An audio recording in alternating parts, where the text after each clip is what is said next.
more essential, more preferable than justice. However, in dealing with us, God showed both mercy and justice. Because for God, mercy and justice are essential elements, inseparable elements of the same reality, namely love, which according to St. Paul is the fulfilling of the law. We learn that without mercy, justice is punitive and vindictive. But with mercy, justice is corrective and restorative. Also we saw that without justice, mercy is simply being nice and polite, being superficial. But with justice, mercy is graciousness, or being generous and magnanimous in our compassion and caring for others in the name of God. And today, we exalt in the cross, in this wood that becomes the instrument of our salvation, our forgiveness from our sins, new life from death, our reconciliation with God and with one another, our restoration to our original dignity, being the beloved sons and daughters of God, being brothers and sisters to one another. We honor, we adore, we worship the cross not for its brutality and violence, but for the love of the one who hung on the cross. St. John says in the Gospel, "For God so loved the world that He gave His only begotten Son." The first reading says, "He is the poisonous serpent who becomes the source of cure and healing for those who were bitten and nibbled by the serpents. He was the venom who becomes the antidote for life." St. Paul says, "He is the Son of God, divine from the very beginning, but freely decided to strip His divine dignity and share our human reality." For Paul, from that moment on, Jesus, from His incarnation, growing as a teenager, carried the cross already of the limitation of a human being. Being Jesus of Nazareth, Jesus was vulnerable, was tempted, was capable of sinning, but He chose not to sin.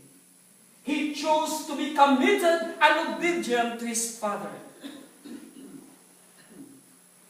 The cross of Jesus is actually the throne of God's love. When Jesus was hanging on the cross, what were the words that came out from His lips? Love and forgiveness. Already tired and worn out because of the scourging and carrying of the cross, Jesus, having mustered enough energy, exclaimed, "Father, forgive them, for they do not know what they are doing." By exclaiming these words of love and forgiveness, Jesus was true to His words. He became for us our defense lawyer, our paraclete, pleading for us in the court of God's mercy and justice. And then, to the penitent sinner, what did Jesus say? Today, you will be with me in paradise. The first person who entered heaven is a sinner, a penitent sinner, who recognized in Jesus mercy, compassion, and love. A penitent sinner was with Jesus in heaven at the moment he breathed his last. And then, because of His love for us, and not wanting to make us orphan when He died, He secured for us a new family. And so to Mary and to His beloved disciple, what did Jesus say? Woman, here is your son. Son, here is your mother. We have a new family. We are family. Your mothers are also the mothers of others. Others' children are also your children. That's why we are a community. And we cannot ever say that I will just take care of my own children and ignore the children of others.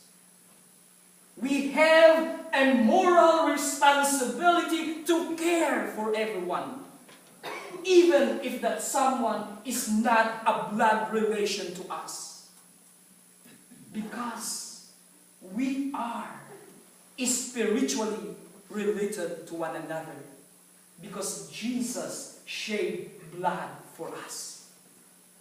And His blood becomes the agency wherein a new family of God is formed, is established. And then finally, to His Father, who seemed to have abandoned Him, Jesus abandons Himself to the Father. Father, into your hands I commend my spirit. The stripping of Jesus of His divine dignity in order to embrace our humanity is the first contradiction of the cross.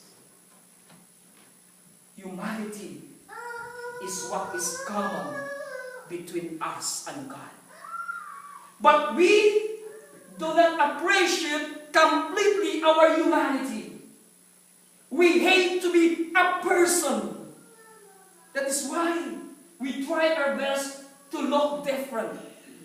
We color our hair from black to yellow or from any other color because we do not accept what we have already been gifted. But that is the humanity that we are trying to push away, that Jesus completely embraces.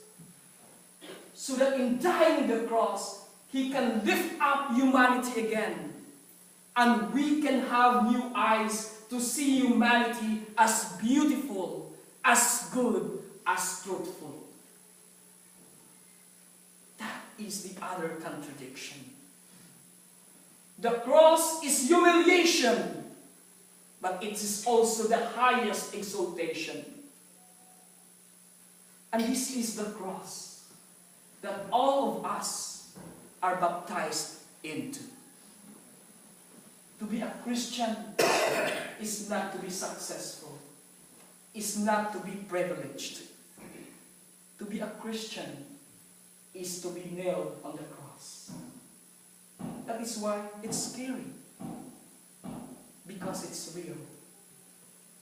And we cannot water down Christianity by just wearing a cross under our neck as an ornament, just a display. A true Christian carries the cross in his body and feels it every day, every time he sees or she sees a person in need, a child being abused, a worker denied of just wage. Because if we do not care for them, then we are an accomplice to the ongoing crucifixion of the poor, of the women who are abused, of the battered husbands and wives. If we see and we refuse to say, to speak up, then we are an accomplice of the ongoing death and dying of those who are abused, manipulated in our community. If we cannot accept our differences, especially the so-called homosexuals, then we continue crucifying Jesus. If we cannot see in those with homosexual tendencies Jesus, the sacredness of God, then we are not true Christians in the real sense of the word. We do not choose to be homosexuals. We born with that tendency. And if we believe that every one of us is created by God, then those with homosexual tendency are also children of God. And we have to see them with love, with acceptance, with respect. Not that we tolerate their bad things, but because they are human beings, they deserve to be respected, to be recognized. Who are the homosexuals in the time of Jesus? The lepers, the tax collectors, the Samaritan women, those women who are hemorrhaging. They are the homosexuals because they are considered the untouchables. But what did Jesus do? He touched them, even the lepers, such that Jesus was a leper after he touched a leper. And others were no longer touching Jesus because they were so scared of impurity. Jesus became like us to save us by taking to himself our impurities and cleanse it with the cross. We are born anew because of the love of God. We are made holy because of the death of Jesus. Our scars of limitations, our scars of bitterness, of greediness, self-centeredness are now erased forever. But the scars of Jesus, the scars in his hands, at the side, in his head, remain. Because that is the mark, the testimony of his love for us. The cross is our salvation. Not the riches of the world, not the power of the world, but the power of love, which is the power of a baby, the power of powerlessness. Jesus saved us because he made himself powerless. And that is the greatest message of the cross. You must be weak because in your weakness you are strong. Because it is no longer you, but I acting through you and with you. That is how to be a Christian. To carry the cross in our hearts every day. And make it effective in our lives. So that once we go out from the church, we are ready to radiate the meaning of the cross to others.